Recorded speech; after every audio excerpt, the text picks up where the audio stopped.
RCR presenta Perú 2030, programa sobre la reforma del Estado, la descentralización, la modernización de la gestión pública, el desarrollo regional y local en el marco de los 17 Objetivos de Desarrollo Sostenible de la Agenda 2030.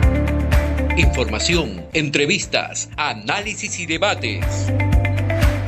Llevamos 7 años debatiendo los problemas del país y sus posibles soluciones. Perú 2030, con la dirección y conducción de Franz Portugal.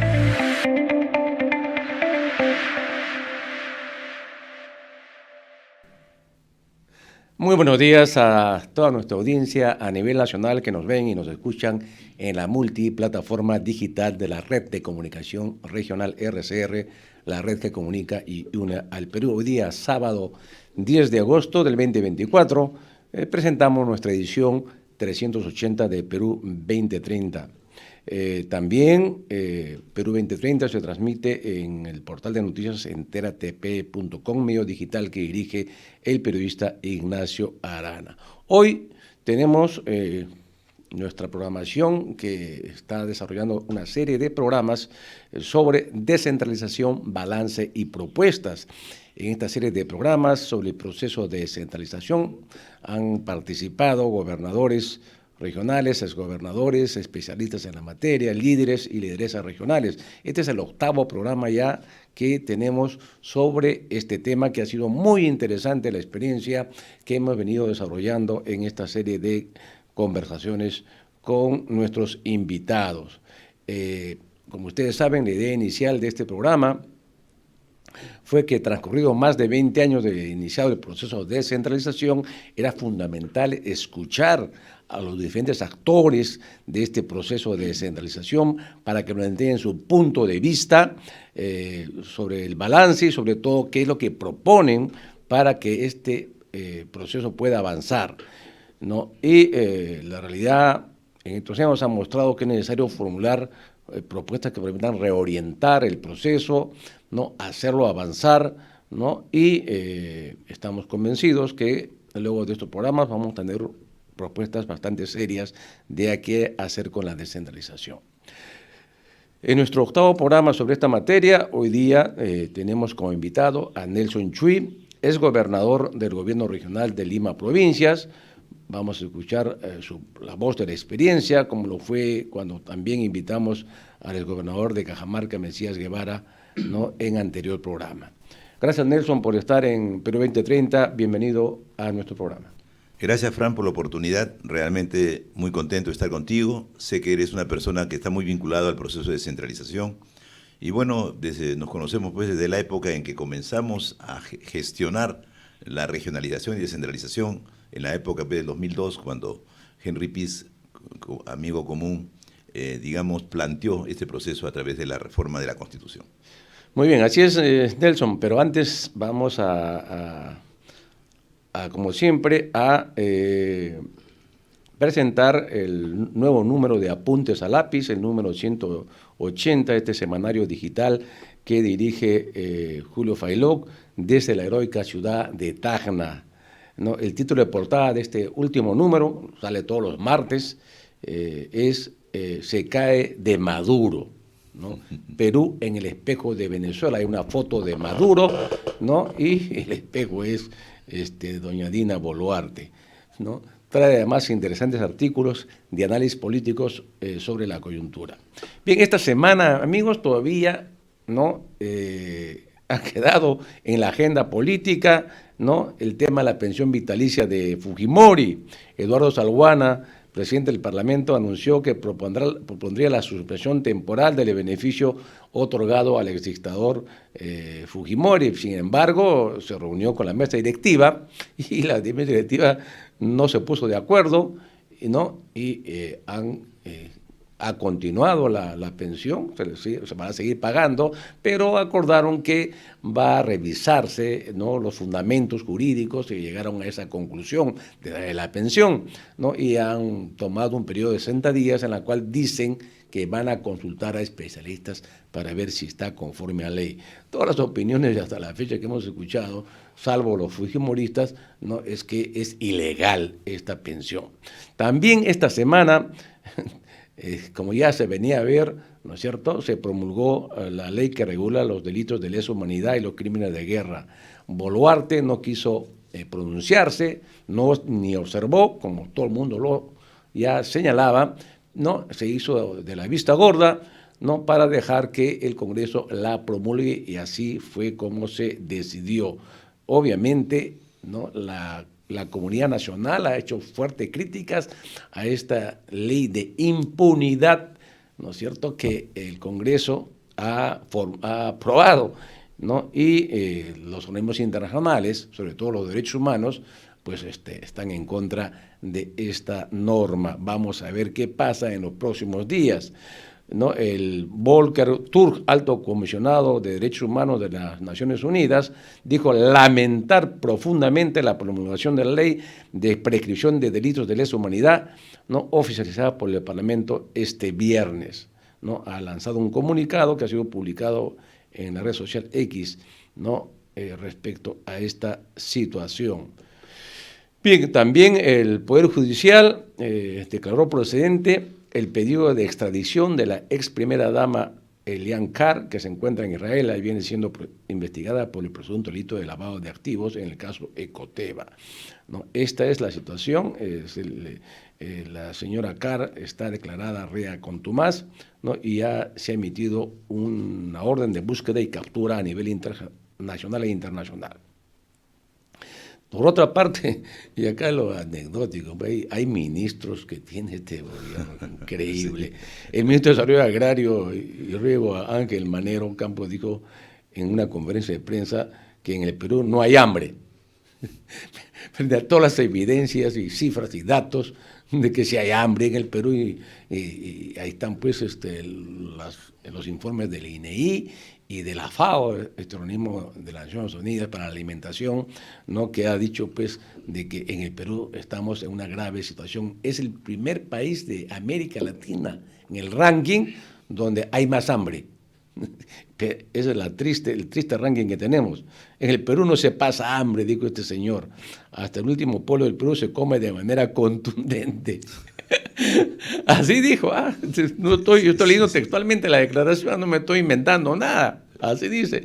En el Perú se come de manera contundente.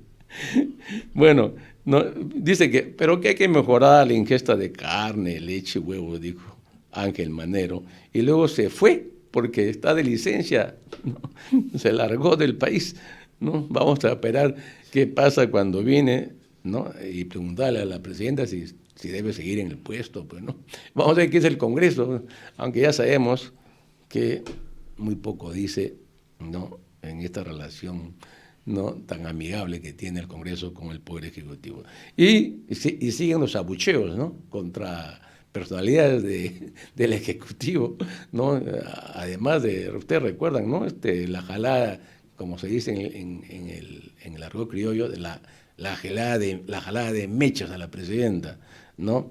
Pues ahora le tocó a la ministra de Cultura, fue abucheada por los asistentes a la inauguración del Festival de Cine de Lima en el Gran Teatro Nacional, en medio de pifias y carteles. Ella se presentó a dar su discurso, el auditorio le dijo fuera, fuera, fuera.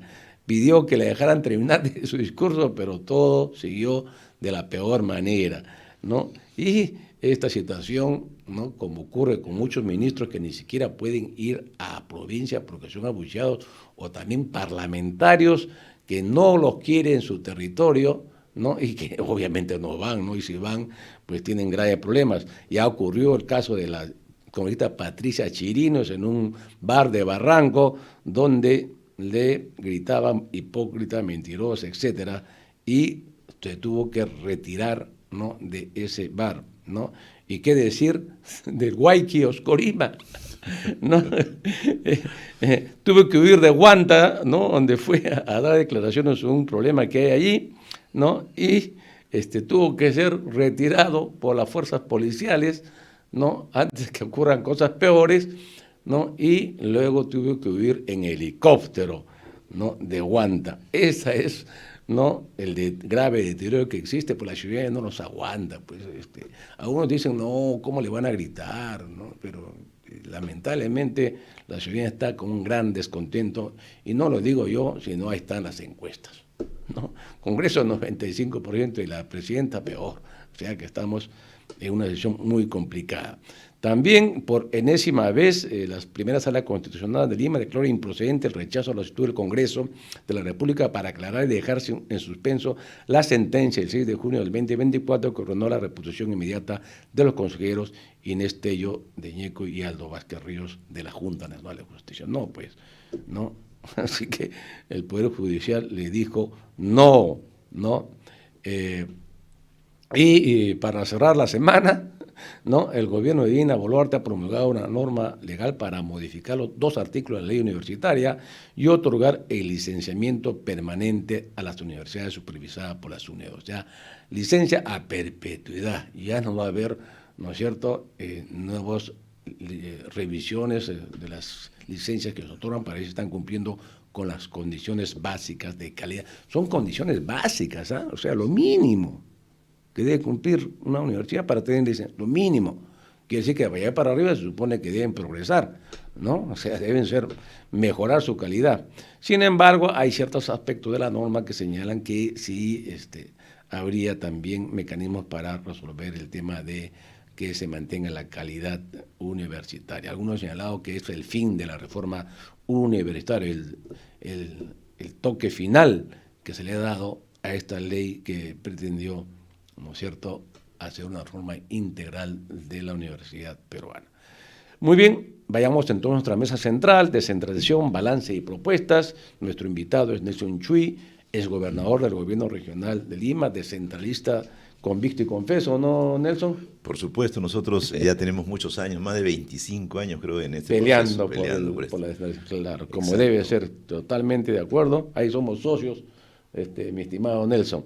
Muy bien, la idea es pues que tenemos acá a una personalidad, es un exgobernador, ¿no?, a un actor que ha ejecutado gobierno regional, y por eso es importante rescatar su experiencia, ¿no?, qué es lo que él ha visto en ese ejercicio de gobierno, cuáles son los problemas que ha encontrado, qué podremos mejorar para que la descentralización avance. Pero antes que nos contestes tu experiencia y qué cosas ves tú que hay que mejorar en la descentralización a partir de tu experiencia de gobierno, es importante tocar un tema que estábamos conversando, Nelson, ¿no?, antes del programa, ¿no?, lo que decíamos nosotros de las historias jamás contadas del proceso de descentralización. Yo en un momento también les había señalado que hay una serie de historias, ¿no?, que no están escritas en los libros, ¿no?, pero que son parte de la historia de este país, de acciones que se realizaron por actores del proceso de descentralización y que dieron pues origen a muchas de las reformas que hoy están en el país. Y este caso es, pues, Nelson, el caso, ¿cómo se originó, ¿no?, esa idea de que Lima, provincias, tenga un gobierno regional, ¿no?, y que Lima, la capital, como dice la Constitución, pues se quede con su régimen especial, en este caso el régimen especial que tiene competencias municipales y también regionales, ¿no?, que así lo establece la ley. Cuéntame cómo fue eso, Nelson. En el 98 yo soy presidente de la Cámara de Comercio de Huacho. Ajá. Y observo en mi periodo justamente que cierran casi todas las empresas industriales. Cierra la Coca-Cola, la Inca-Cola, las Lever Pacocha, que producía aceites, claro, y jabones. Me acuerdo que el presidente directorio de Pacocha de Estados Unidos llegó y me dijo: señor presidente, vamos a cerrar la empresa y hemos venido a pedir disculpas a la ciudad. No fue al alcalde, fue a la Cámara de Comercio. Entonces me dijo: a través de usted, dígale al alcalde que vamos a cerrar, pero vamos a liquidar bien a los trabajadores. Yo le digo: ¿y cuál es la razón? Me dijo: la razón es que ahora con la apertura y la baja de los aranceles ya no somos competitivos. Más barato nos sale producir el jabón, el aceite o importarlo de Argentina, de otros países, que producirlo acá en Huacho. Entonces tenemos que cerrar porque somos una empresa privada y tenemos que dar rentas. Entonces, al ver que cerraban todas las desmotadoras, cerraron casi la mayor parte de la industria de Huacho, hablo con el alcalde y digo: alcalde, esto no puede seguir así. Si sigue así, desaparece Huacho. Tenemos que, y veo que el presupuesto de la República, Lima Metropolitana se queda con toda la plata y a las provincias, a las 9 provincias, no nos llega nada. De las obras de los últimos años, la única obra importante ha sido la Panamericana, que es una carretera nacional. O sea, no ha habido ninguna obra importante en las 9 provincias. ¿Y qué propones? Independizarnos de Lima Metropolitana. ¿Será fácil? No es fácil, pero hay que intentarlo. Me nombra el presidente del comité, ahí me uno más con Zurita, que era de una ONG muy importante, CAPER, y comenzamos a trabajar prácticamente los dos. Y después Lucho Castillo se incorpora, y recorremos las 9 provincias, íbamos al Congreso todas las semanas, y logramos modificar la Constitución, pero antes, Henry Piz, nuestro común amigo, llega a la Cámara de Comercio el 2002, y me dice, presidente, yo sé que ustedes están tratando de independizarse de Lima Metropolitana. Si ustedes me apoyan a ser congresista, yo los ayudo para crear un nuevo gobierno regional. Y así fue, lo apoyamos, no teníamos ninguna identificación política, partidaria, fue congresista, presidente de la Comisión de Constitución, claro. Y ahí fue donde me dice pues que no podía separarnos de Lima Metropolitana porque éramos un departamento. Entonces se me ocurre, leo la Constitución y le planteo pues de que la Constitución dice que la capital del Perú es la ciudad de Lima, la provincia de Lima, y tiene un rango especial. Y como México, Buenos Aires igual tiene un rango especial y se levantan de nivel, digamos, y las 9 provincias quedamos como departamento. Y por eso es que en la ley dice, en la ley de base, por ejemplo, el artículo 32 dice, la sede de los gobiernos regionales son las capitales de departamentos. En el caso del gobierno regional de Lima, la sede es la capital de provincia de mayor población. O sea, en el caso del departamento de Lima, dice, y estoy seguro que lo que están escuchando ahorita a nivel nacional, ni el 1% sabe que somos el departamento de Lima en las 9 provincias. Ni los ministros lo saben, ni los congresistas la mayoría. Cada vez que he sido gobernador, he sido 2 veces gobernador, y cuando he estado en la reconstrucción con rango de ministro, también he visto que los ministros desconocen que somos el departamento de Lima. Incluso el INEI hasta ahora no nos da, digamos, el código vigeo, a pesar de que nos corresponde por ser gobierno regional. El Callao es una provincia constitucional y es gobierno regional y tiene un vigeo. Nosotros claro. No tenemos código vigeo, o sea, no tenemos estadística propia. Entonces, eso está mal. Le hemos planteado en reiteradas oportunidades, pero lamentablemente el Ejecutivo no ha tomado acciones. Entonces, lo que quiero decirles a toda la ciudadanía, a través de este medio que tan prestigioso llega a todo el Perú, que el departamento de Lima somos las 9 provincias, y en los textos escolares no figura eso. Pero en la Constitución dice claramente que se crean los gobiernos regionales en base a los departamentos, a excepción de la provincia constitucional del Callao. Es el artículo 190. O sea, de la Constitución. Escuchen a esa distinción que está haciendo Nelson Chuy, no puede pasar desapercibida, ¿no? El departamento de Lima son las 9 provincias, ¿no? La capital, que es la provincia de Lima, tiene un régimen especial, ¿verdad? Históricamente, obviamente, forma parte del departamento de Lima. Ahora ya no, con ese cambio de Constitución. Con ese cambio ya no. Ya no. Exacto. Fíjense la distinción, bien importante. Pero muchos desconocen, la gran mayoría desconoce esto. Ajá. Y los ministros también desconocen. Yo me acuerdo que una vez un ministro de Vivienda me dijo, ingeniero, ya pusimos una oficina desconcentrada en la región Lima. Yo no he visto, de vivienda no he visto. En Miraflores me dijo.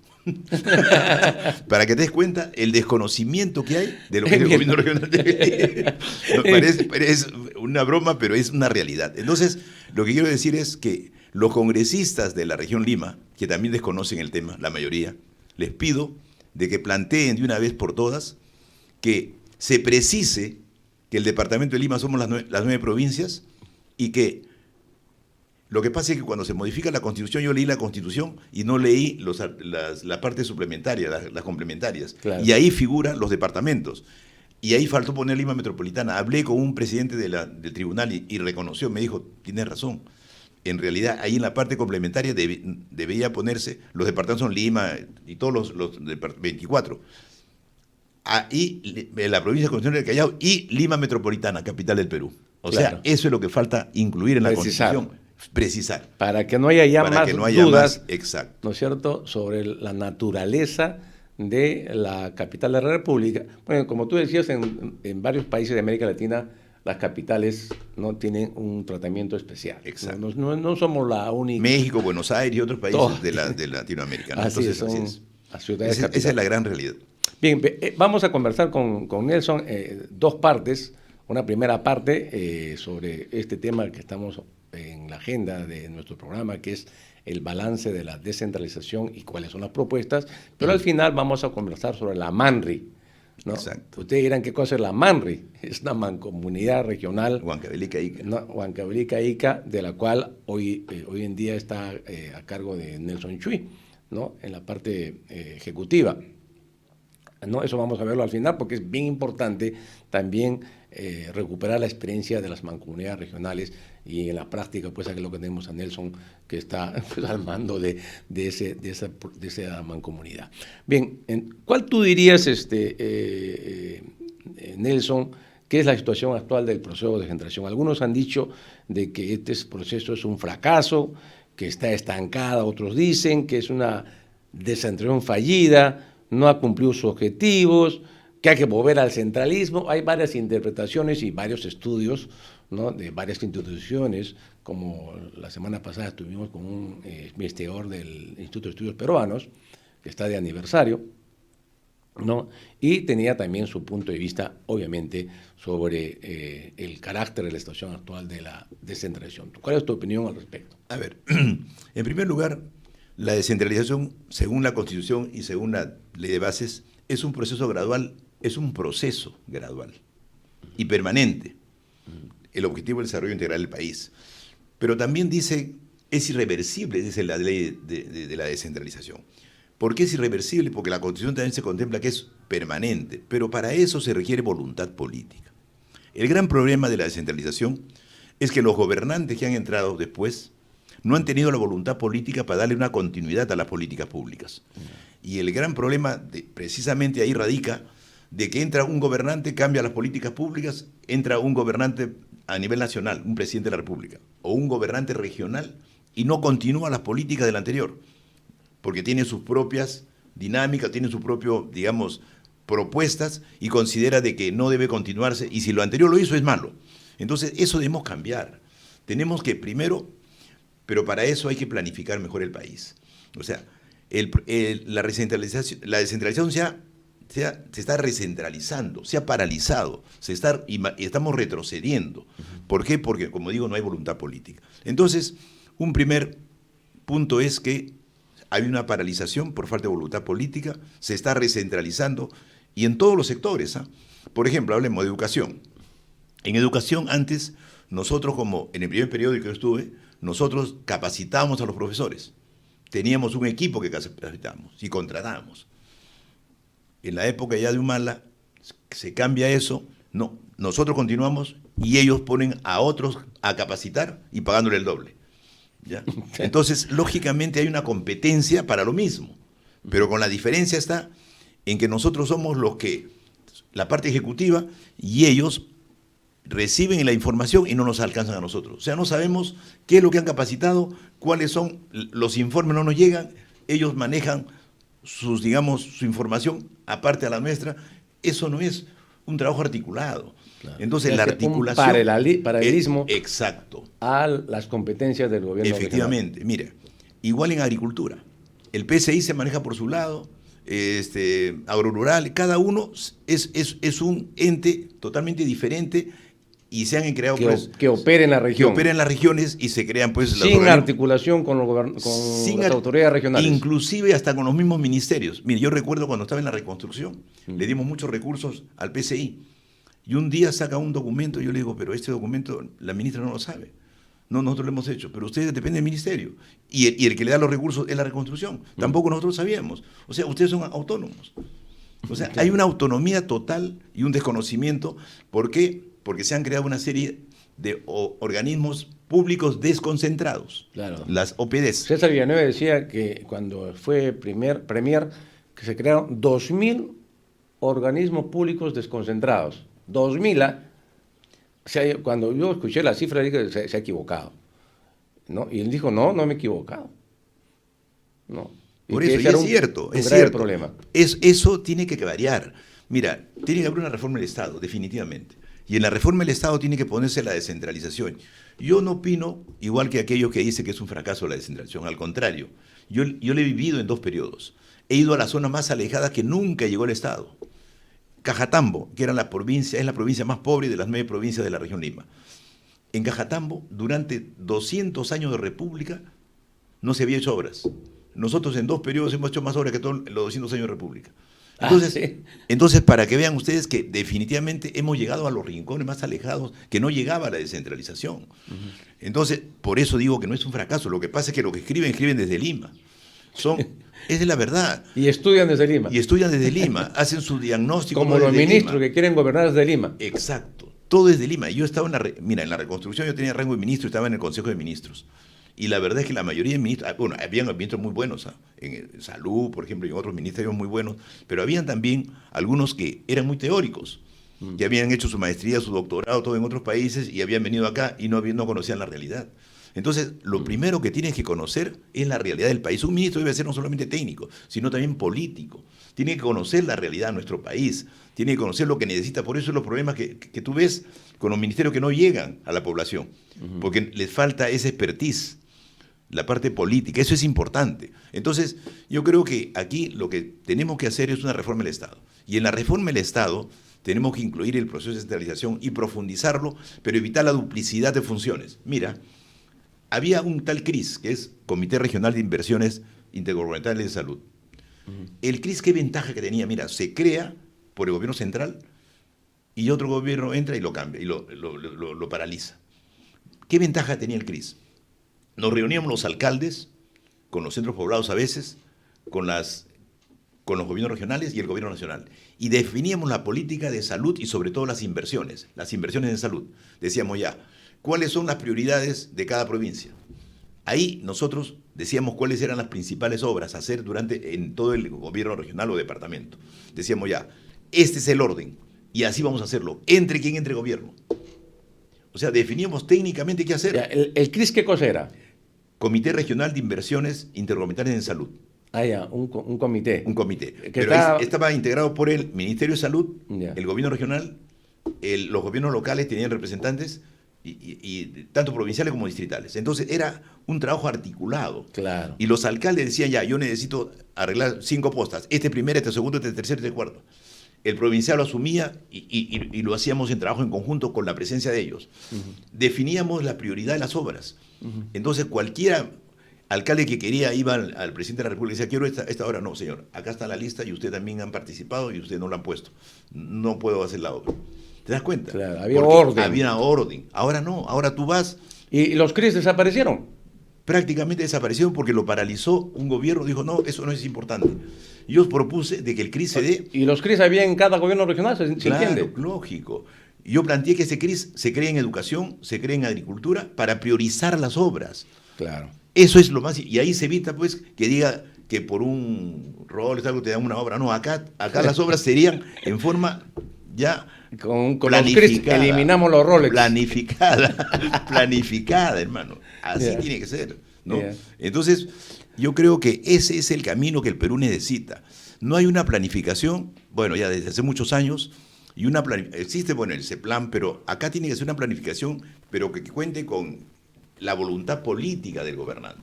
Yo creo que esa es la base del éxito de la descentralización y estoy seguro que vamos a lograr. Muy bien.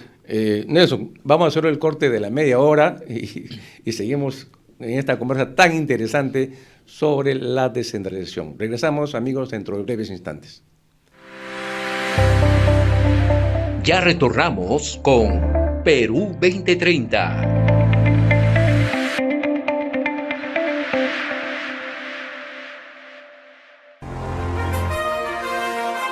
RCR, Red de Comunicación Regional, la red que comunica y une al Perú. Integramos y damos voz a las comunidades más alejadas del Perú. Más de 40 emisoras de radio, 30 estaciones de televisión y nuestras redes sociales se unen a diario con la señal de RCR. Integramos a más de 400 localidades en costa, sierra y selva. RCR, Red de Comunicación Regional, la red que comunica y une al Perú.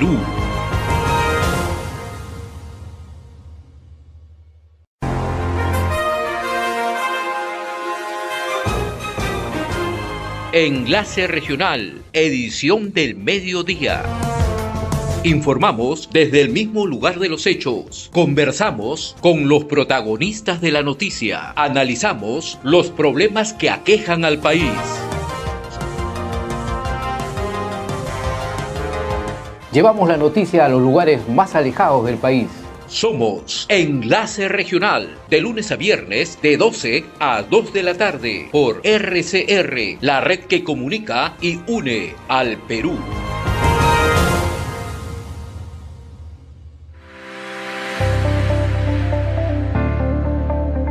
Sigamos con Perú 2030.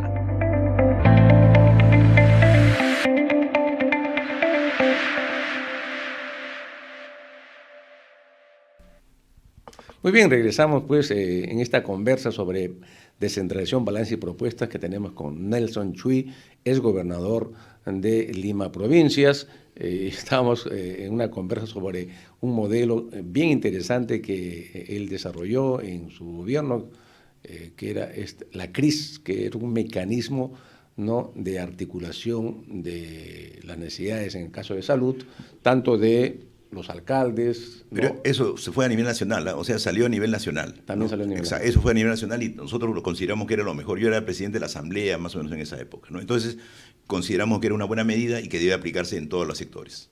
Muy bien, ahora vayamos a un tema también que acá lo hemos conversado, ¿no?, que es esta relación que hay entre el nivel nacional, regional y local, ¿no? En la discusión que ha habido sobre este tema es el tema de las relaciones intergubernamentales, o sea, las relaciones entre los niveles de gobierno, ¿no? Se ha señalado que este es un grave problema, o sea, no hay, según la experiencia, una buena articulación entre los niveles de gobierno, ¿no? Y decíamos, por ejemplo, que el ministro, por decir, de Agricultura, ahora que estamos con el tema del caso del ministro de Agricultura, el ministro de Agricultura no se reúne con los gobiernos regionales, con la dirección correspondiente a Agricultura, para articular su política nacional. O sea, no hay esa relación permanente, ¿no? Y obviamente también decíamos de que los gobernadores regionales no se reúnen con sus alcaldes provinciales, y los alcaldes provinciales tampoco se reúnen con sus alcaldes distritales de su territorio.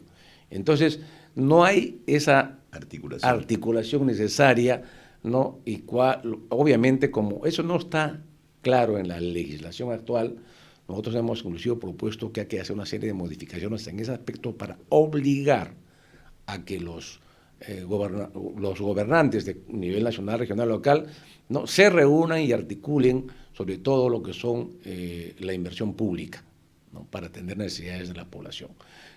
¿Cómo ves este tema tú, Nelson? A ver, la misma OCDE, la OCDE, ha planteado dentro de la descentralización uno de los temas fundamentales es la falta de articulación. O sea, ya a nivel internacional le han dicho al gobierno, mira, si tú quieres dar a la OCDE, primero articula bien.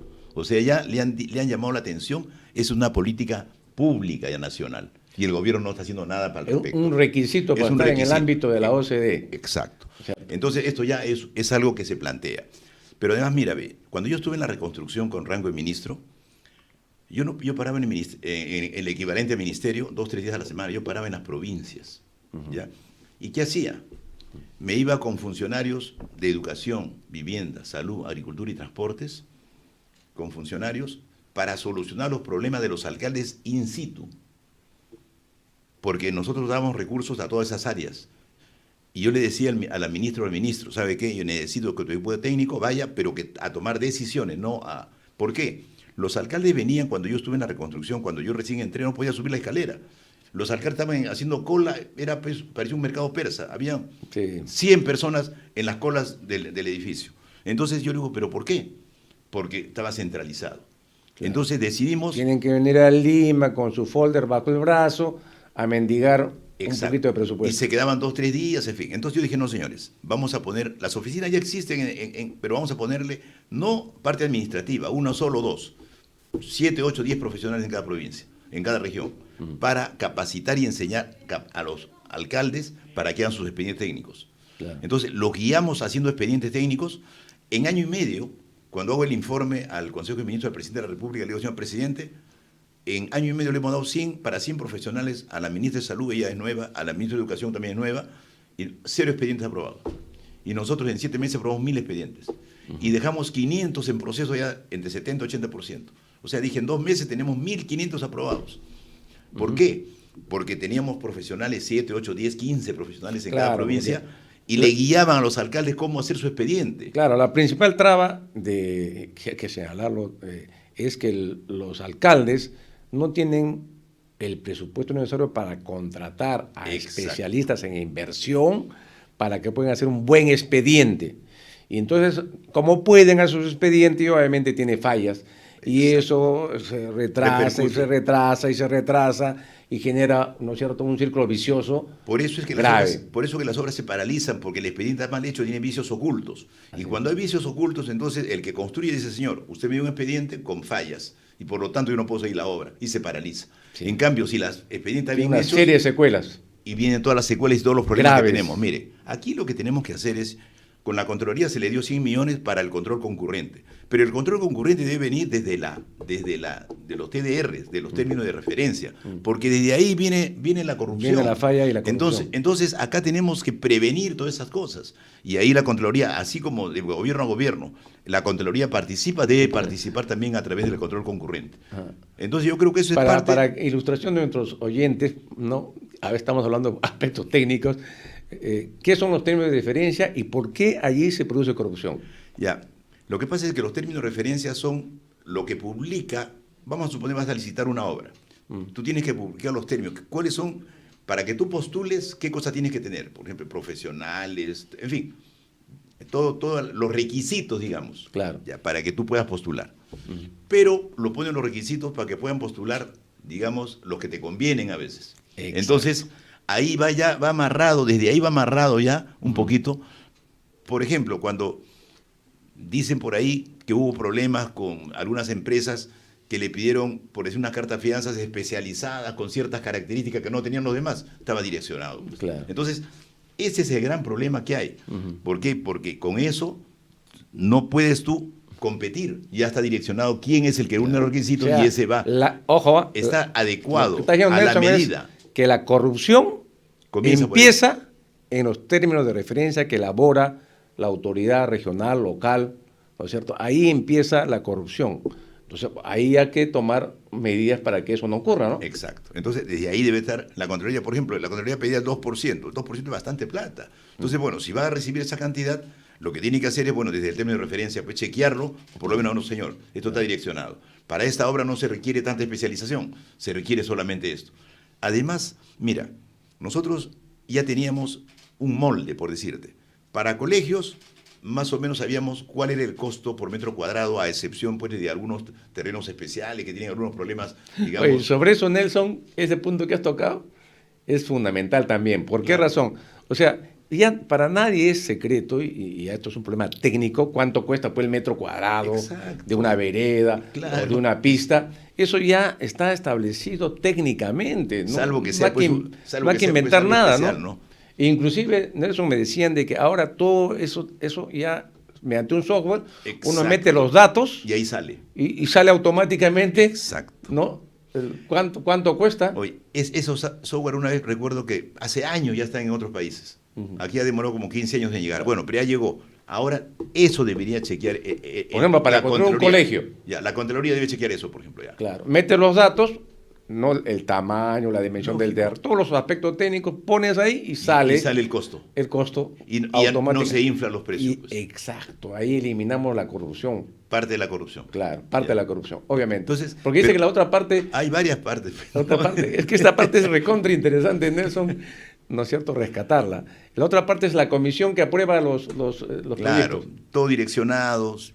Entonces, en realidad lo que acá tenemos que hacer es tratar de disminuir al máximo, y la Contraloría debe ser una institución que participa, no premiarlo cuando, digamos, encuentra más corrupción, sino premiarlo cuando baja la corrupción. Claro. Porque la función de la Contraloría es precisamente eso. Exacto. ¿Ya? Es igual que a la SUNAT. Se le dice ya, ha aumentado la recaudación, ¿pero qué? Con los mismos, con los pricos, no. Tiene que ser con la ampliación, no aumentar, digamos, la tributación, sino aumentar la base tributaria, aumentar el número de contribuyentes, el porcentaje. Entonces, ahí sí tienes un premio. Porque ya que estamos hablando de obras, Nelson, no puedo dejar de preguntarte el tema de la propuesta del Ministerio de Infraestructura. Ya. ¿No? Porque obviamente esta pregunta creo que le cae como niña al dedo a Nelson, porque él está pues en la reconstrucción, en esta institución que ahora ya ha cambiado, pues llama INE, creo que se llama, ¿no? Sí, claro, ahora se llama Autoridad Nacional de Infraestructura, Sí. ANIN. Y ahora esa autoridad nueva, supuestamente ya se presentó el proyecto en Congreso, inclusive acá tengo yo el proyecto de ley del Ministerio de Infraestructura, ¿no? Ya está presentada, pues va a ser absorbida por este nuevo ministerio. ¿Qué opinas tú del ministerio? Algunos dicen que lo que piensa hacer el gobierno es centralizar la corrupción en lugar de resolver el problema. No, Bueno, ¿cómo ves tú? A ver, hay varios aspectos acá. En primer lugar, el ANIN, en este caso, debería seguir, por supuesto, en el buen sentido, lo que hacía la reconstrucción, en el buen sentido, la parte positiva. A ver, ¿cuál es la parte positiva de la reconstrucción? En primer lugar, nosotros, por voluntad propia, decidimos no hacer obras, que las obras lo ejecuten los gobiernos locales y regionales. Y en el caso de obras muy grandes, quizás de gobierno a gobierno, pero con una licitación de otro tipo, que ahora te voy a mencionar, que también lo plantea Kuczynski, cuando fui presidente de la Asamblea. Entonces, o cuando fui miembro del directorio. Entonces, ¿qué es lo que pasa? En primer lugar, por ejemplo, nosotros ¿qué hicimos? Pusimos profesionales para que hagan buenos expedientes. Eso es fundamental. Claro. O sea, clave. Este ministerio debería tener profesionales en cada, así como tienen, en vez de que tener un equipo en cada departamento. Pero ya que se eliminen los demás. Todas las OPD se eliminan y solamente hay un equipo para técnicos en agricultura, en educación, todo, para hacer estudios técnicos, para capacitar a los alcaldes a hacer buenos expedientes técnicos. En cada departamento un equipo. Ya, ese es uno. De acuerdo con ya, ese punto. Perfecto.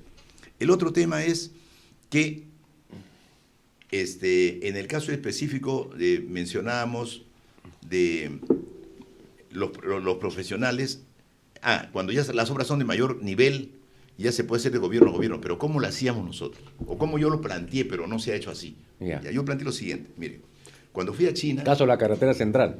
Caso de la carretera central, ese es un ejemplo muy importante, ¿ya? Nosotros hicimos un proyecto que hasta ahora está desechado y el Colegio de Ingenieros lo ha retomado, ¿ya? ¿Qué es lo que pasa?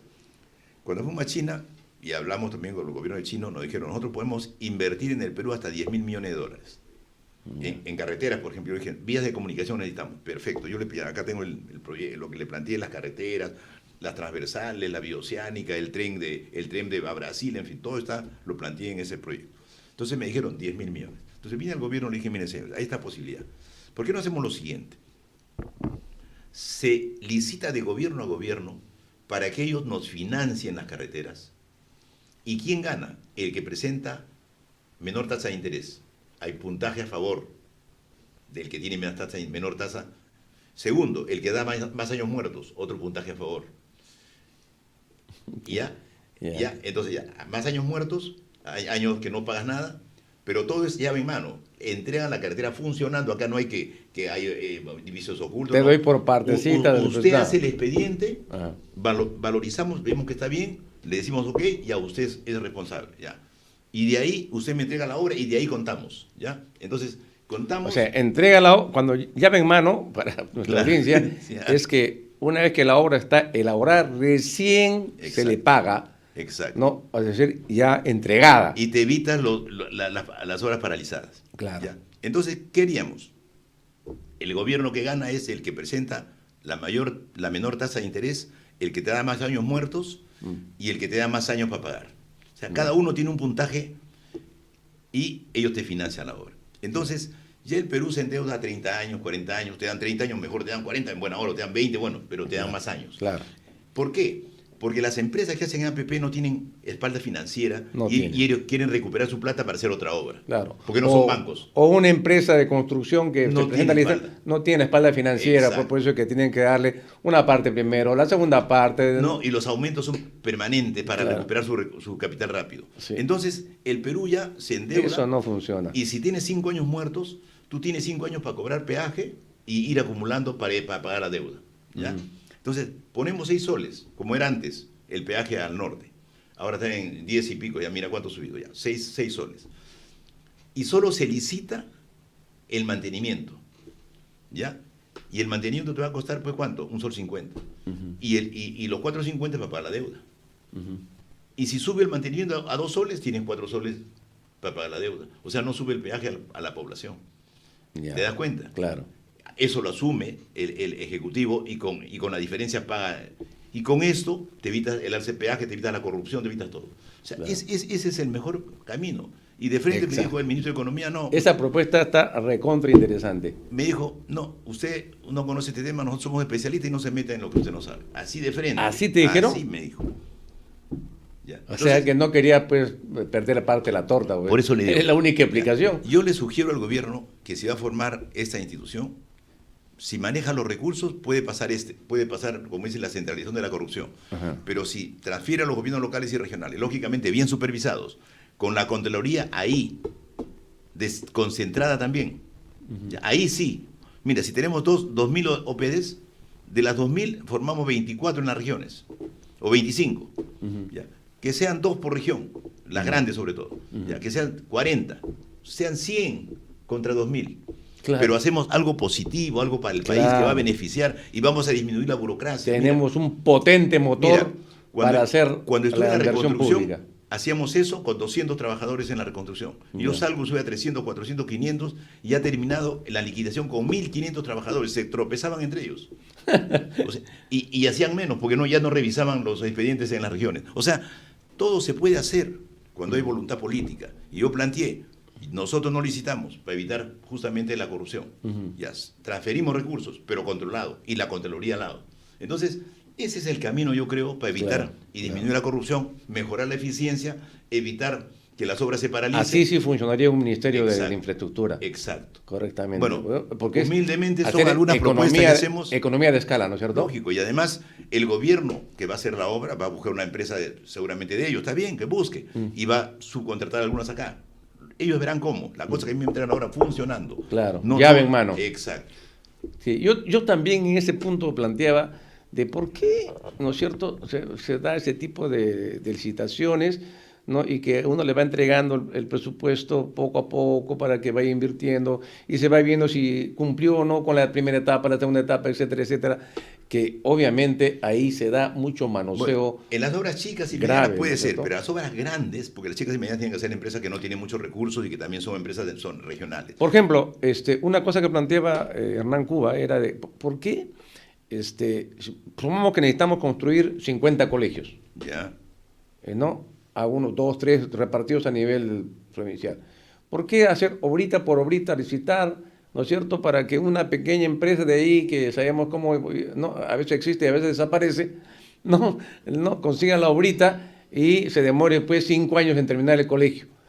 Cuando se junta todo eso, se le da a una sola empresa con espalda financiera, como tú dices, llave en mano. Usted me construye, ¿no es cierto?, termina, está bien todo, ok, chequea, muy bien, acá se le paga. Lo que pasa también es que también hay que dar mano, hay que también apoyar a las empresas locales. O sea, ese es un tema que también lo analizamos. O sea, Allá. ya hay empresas locales que recién, bueno, pero empresas locales que tengan, si son nuevas, que se asocien con otras empresas, porque lo que se requiere no es crear una empresa para que haga una obra. Eso está mal.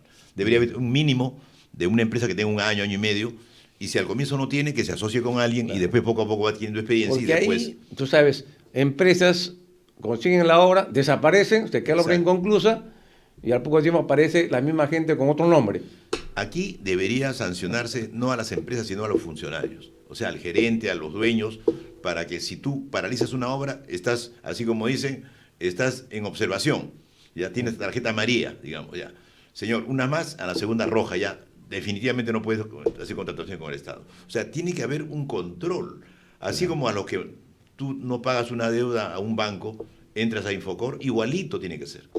Las empresas, pero no las empresas, las personas, porque ellos cambian el nombre de la empresa y son los mismos. Claro, son los mismos. Ya. Y a una empresa que ha cometido 2, 3 actos de corrupción, ya, como eso, gallina que come el huevo, ya va a ser difícil, pues. Entonces, claro, por eso es que todo eso se puede hacer, si hay voluntad política, pero para eso también ya, se requiere... El tiempo nos está ganando, Nelson. Quiero que me hables ahora sobre la MANRI, ¿no? Porque ya ese punto para mí es bien importante, son las mancomunidades regionales que legalmente están establecidas, que son órganos ejecutores que tienen pliego presupuestal, ¿no? Y sin embargo, como hemos visto en experiencia desarrollada, muchas veces no tienen presupuesto, ¿no? Porque en el presupuesto nacional no consideró el presupuesto adecuado para que estas funcionen, porque las mancomunidades tienen que tener un equipo técnico, ¿no? Que son los que ejecutan y llevan adelante los proyectos que la mancomunidad se propone hacer. Háblanos tú de tu experiencia de la de la MANRE, la mancomunidad en la cual tú estás ahora elaborando? A ver, las mancomunidades nacen precisamente por ¿qué es una mancomunidad primero? Es la población quizá desconozca. Es la unión de dos o más gobiernos regionales para un proyecto o objetivos comunes. O sea, es como un matrimonio, ¿no? Digamos que 2, 3 gobiernos regionales que se unen por vías de comunicación, pues puede ser, por ejemplo, como en el caso, cuando en la región Lima nos unimos con Pasco, Huánuco para la carretera que va a Pucallpa, o en el caso hídrico, como es en el caso de la mancomunidad Huancavelica-Ica. Entonces, aquí estamos viendo todo lo que es la parte hídrica con enfoque de cuenca.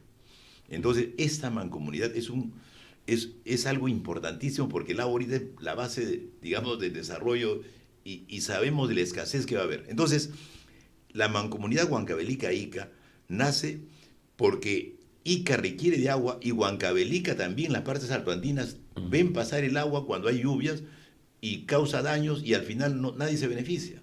Acá ambos se beneficiaríamos represas, reservorios, siembra y cosecha de agua, esa es la idea. Pero para eso se unen 2 o más gobiernos regionales.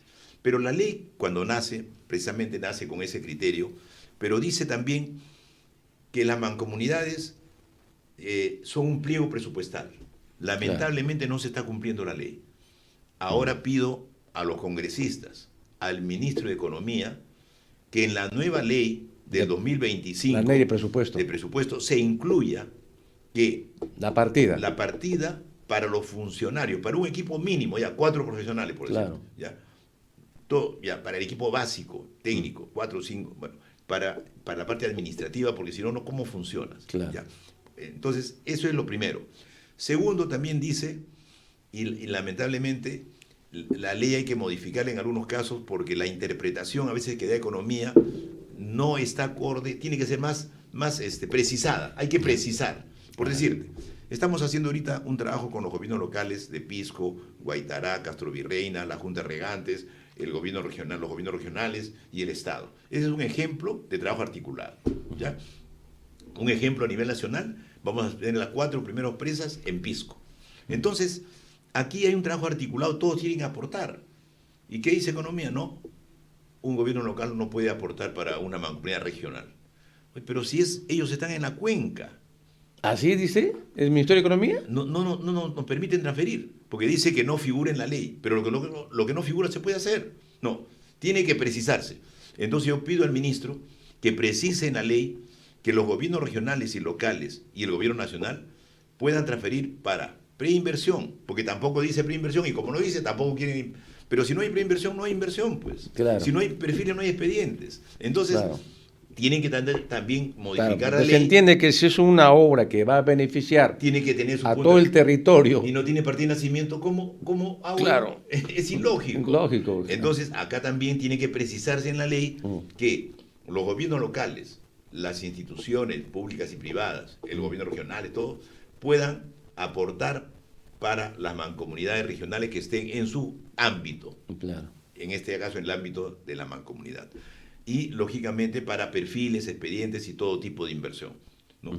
Y también que el gobierno regional también, que los gobiernos nacional también ponga una partida para cada mancomunidad. Que todos se mojen. Todos tienen que mojarse. Para poder llevar adelante el proyecto. Tenemos que nacer con una partida, porque así dice, todo pliego nace con una partida. Claro. Además, la descentralización, la mancomunidad es parte del proceso de descentralización, porque mira, ¿qué dice el proceso? Se crean primero los gobiernos regionales, que es el inicio que equivale a un CETAN antiguo, pero era sin elección, ahora es elegido, es más democrático. Después vienen las regiones, que es la unión de 2 o más gobiernos regionales. Y después las macroregiones. Entonces, una mancomunidad en algunos casos es como una región o una macroregión. Claro, porque entonces, articula a varios departamentos. Pero la ventaja está en que los articula porque ellos tienen interés de unirse. Claro. A diferencia que cuando se hizo las elecciones, el 2000, ¿cuándo fue? 2005 se hizo las elecciones para crear las regiones y no funcionó. Claro. Yo en esa época era miembro del directorio. No había interés común, pues. Yo era miembro del directorio de Perú Cámaras, o sea, de todas las cámaras del Perú. Y como representante de Perú Cámaras, fui al Congreso y le dije, señores, va a fracasar ese proceso. Y me dijeron, ¿por qué? Yo he participado de un comienzo del proceso de regionalización y todavía las regiones no se consolidan. entre ellas todavía no hay una buena química y no se van a unir cuando están peleados, no se van a casar, pues. Claro. Entonces es ilógico, va a fracasar. Y no me hicieron caso, no, me dijeron ya está en la ley, pero se puede cambiar la ley, postérenla, y no lo postergaron, y fue un fracaso. Entonces, tuvimos que eliminarla. Este es parte, las mancomunidades prácticamente son parte de este proceso, pero la ventaja está en que ellos quieren ambos hacer esto. O sea, no lo imponen, sino lo hacen de común acuerdo. Porque hay interés en el desarrollo territorial de toda la zona. Todos son beneficiados, ¿no es cierto? Al margen de los límites territoriales. Por eso es que también yo planteé, yo sé que ya estamos, cada gobierno regional, departamento es un gobierno regional. Ya. ¿Qué se puede hacer para crear regiones? Uno de los grandes problemas era dónde es la sede. ¿Ya? Entonces, acá lo que se puede hacer es cada año es un gobernador, presidente, y no se pone... No tiene rotativo. Oficina, rotativo, no tiene oficina más que donde estás, tiene su personal, todo, y se evita la burocracia, pero se hace proyectos regionales, proyectos interregionales, que articule a todos. Claro. Esa es la idea. Claro. De esa manera se podría avanzar en el proceso de regionalización. Nelson, el tiempo nos ganó, muy sustanciosa nuestra conversa de hoy día. Muchas gracias por tu presencia y por los aportes que has hecho a este debate tan importante para el país como es la descentralización. Bien, amigos, llegamos al fin del programa. Nos vemos el próximo sábado a las 10 de la mañana con Perú 2030. Gracias nuevamente, Nelson. Gracias también por la oportunidad. Estamos con ustedes el próximo sábado siguiendo con el debate de la descentralización. Muy buenos días y buen fin de semana. Gracias. RCR presentó Perú 2030. Retornamos en nuestra próxima edición con más información, entrevistas, análisis y debates sobre los problemas del país y sus posibles soluciones. Perú 2030.